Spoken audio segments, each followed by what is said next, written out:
SP9 is our polish time. So during a daily filter, we're typically going to polish for 5 minutes. In some cases, if a customer says, how can I extend my oil life? You have the option to actually bump this up. And occasion or two, I've had customers want to bump that up to 10 minutes and polish for 10 minutes per vat. So, but I would recommend leaving that alone unless you're asked about it, because 5 minutes is usually pretty good. SP10 is our change pad reminder. By default, we're set to change the pad every 25 hours, or this means we would get a reminder every 25 hours if the filter pad hasn't been changed. The fryer understands a filter pad's changed when it sees the drain pan pulled out, and it has to be out for about a minute or longer and then pushed back in. That'll reset this. So if the store's changing their filter every day at the same time, they'll never see this reminder. If they change it, let's say at 8 a.m. one day, and then the next day they change it at 9 a.m., then they're going to get this prompt. They'll get it right away at 9 a.m. or anytime after 9. So that's our change pad reminder. Recommend leaving that at 25 hours. So SP11 is our clean out time. Typically, we recommend a 60-minute per vat clean out. That's a clean out procedure where you fill the vat with water, your fryer cleanser. It heats up to about 195 degrees Fahrenheit and sits there. But some stores, the active ingredient or the fryer cleanser that they use doesn't take as long to activate. Or if they clean out regularly, they don't have to wait the 60 minutes. And so I've had some stores request 15-minute clean out. And we'll set it to 15. So this is where you can change that. I'll put it back to 60. SP12, I recommend leaving our clean out temperature at 195. But this is where you could change that if you needed to. SP16 is our second language.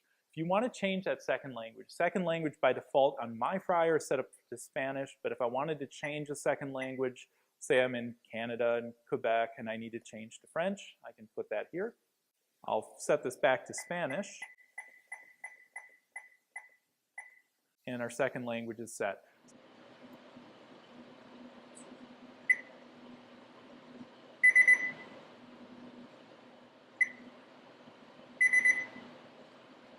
Second volume is if sometimes we get requests where the morning shift and the night shift need different volumes. At night, they want the kitchen very quiet, and sometimes you want to have that volume drop. And so let's say I want my second volume somewhere around 4 or 5. This is where you can set that second volume. And then when the fryer's sitting off, if I just press the program button 3 times, then it'll give me that option to change the volume or use that second volume. Okay. Energy save enabled. This is where I can take the energy save mode and turn it on or off. An energy save mode on an Evolution Elite would be on a gas fryer. If we hit our set point and reach a set point for a certain amount of time, then our pilots shut off and the blower would shut off in the back. When we drop a few degrees below set point, that's when our pilots turn back on and our blower motor would turn back on. Energy save enabled is by default off on most fryers. There might be some customers who have that on, but just to give you an understanding of what that is. So we'll leave it off on this one. If there's any steps that you got incorrect when you went through fryer setup, there's a few here that we can set them correctly. Our fryer type, we had it accidentally set it to electric and it's gas. I can change that here. 20, if it's a split vat when it's really a full, I could change that here. SP21 is auto lift. This doesn't have a lift, but if it did, I could change that. 22 is for bulk oil. If I had bulk oil supply coming in, or let's say this fryer has been installed and a customer installs that at a later date, they can enable bulk oil supply. And then SP23 is bulk oil dispose. This one's set up for no, but if they add it later, we can say, do we want it to hook up in the front or the rear?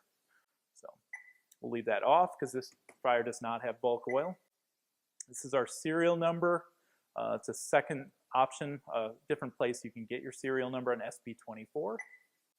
SP25, change manager code. Don't recommend doing that, but you could right here.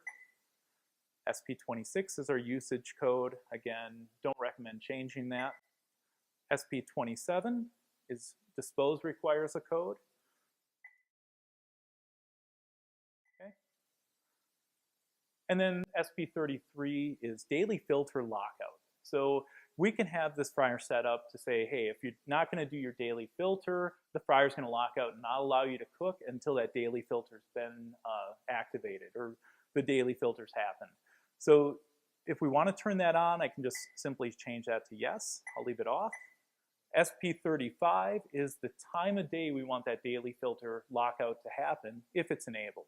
Right now it's set to 9 o'clock p.m., but I could change that if I needed to.